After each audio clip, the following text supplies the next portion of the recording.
Tornado diagrams. We end this whirlwind tour of sensitivity analysis and scenario planning with a lesson on tornado diagrams. If you haven't seen a tornado diagram before, it's going to blow you away.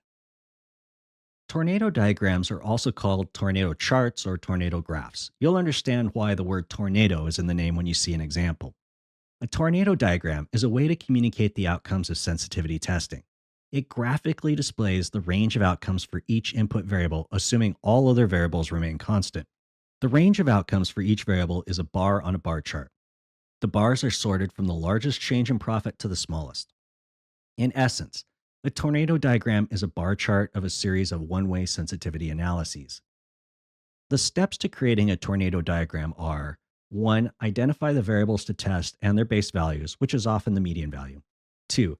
Identify the low and high bounds of the sensitivity testing. The low and high amounts of the range come from the P10 and P90 values, or the 90% confidence interval discussed earlier in the course. Number 3, calculate the outcome value for low, base, and high amounts of the range for each variable one at a time. When calculating the outcome value for each variable, all other variables are set at their base case value. The output value being calculated is usually a profit metric like net present value. Here's an example of building a tornado diagram. This example is for a new store location. This table lists the low, base, and high assumptions.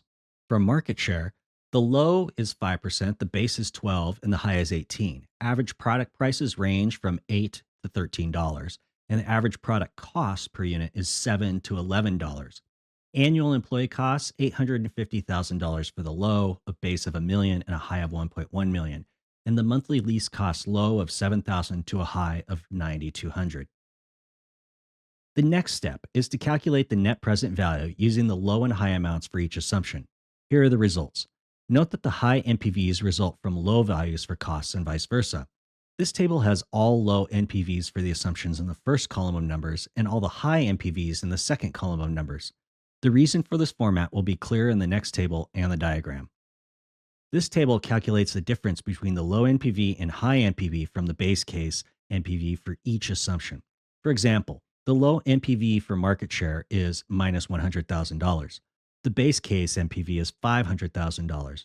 The difference between the low NPV and the base case NPV is negative $600,000, which is minus $100,000 minus $500,000, which is the number in the upper left corner of the table. For the diagram that we'll soon see, it's best for the assumptions to be sorted from the assumptions with the widest range of NPVs to the assumptions with the narrowest range of NPVs. It's now time to present this table as a tornado diagram. With the largest bar on top, followed by increasingly smaller bars, it looks like a tornado, at least to analysts whose eyes are weak from staring at numbers all day. In the days when analysis was handed out in black and white paper from a copy machine, the gray bars, and only gray bars, enhanced the appearance of a tornado. I made my bars shades of gray rather than color in a nod to that historical presentation. Tornado diagrams must have been named by someone in the Midwest. I'm from the Northwest. We would have stacked the bars with the biggest on the bottom and the shortest on top, which we would call a mountain graph or a volcano graph. And like Mount St. Helens, you could then just blow off the top of the mountain and explore the base. The wide bars at the top of the tornado or the bottom of my volcano are the most sensitive assumptions for profit. These are the assumptions you want to spend more time analyzing, as I'll explain later.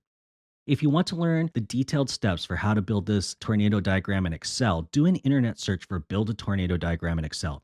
It's not that hard. If I can do it, you can do it. I don't want to bore you with Excel details in a high-level concept course. I noted earlier in the course that an important benefit of sensitivity analysis is identifying the key assumptions for analysis. Key assumptions should receive more time to improve their accuracy. The analysis cost is more than compensated for by higher profits from better decisions. Unimportant assumptions can be excluded from the decision model or profit calculation. This simplifies the model. Simple models are easier to communicate and less prone to errors. Identifying key assumptions has a much more important function than model mechanics. Leaders know where to spend time and effort to improve the uncertainties and assumptions. A diagram can show where there is more profit potential from efficiency cost savings or pricing power from product development and marketing. Leaders may decide to hedge the downside risk of key variables like interest rates or currency rates. Ultimately, tornado diagrams help business leaders better understand their business model. Leaders are constantly bombarded with information. Knowing the key assumptions helps them filter and prioritize that information. This increases efficiency and effectiveness. If nothing else, it helps improve the manager's sanity. Another benefit of tornado diagrams arises from whether the bars primarily stretch left, bad, or good, right, from the base case. This represents the risk of each variable. The base case amount may look good, but proceed with caution when many uncertainties can lead to highly negative outcomes. Tornado diagrams are a graphical representation of one way sensitivity analysis. They are thus subject to weaknesses of one way sensitivity analysis. One weakness is that it doesn't show any potential correlations and dependencies between variables. It's possible that a group of assumptions with low variability in a tornado diagram are highly correlated so that their combined effect is large. Identifying these correlations is the job of financial analysts and decision makers, and it's why they, in other words, just the decision makers, get paid the big bucks.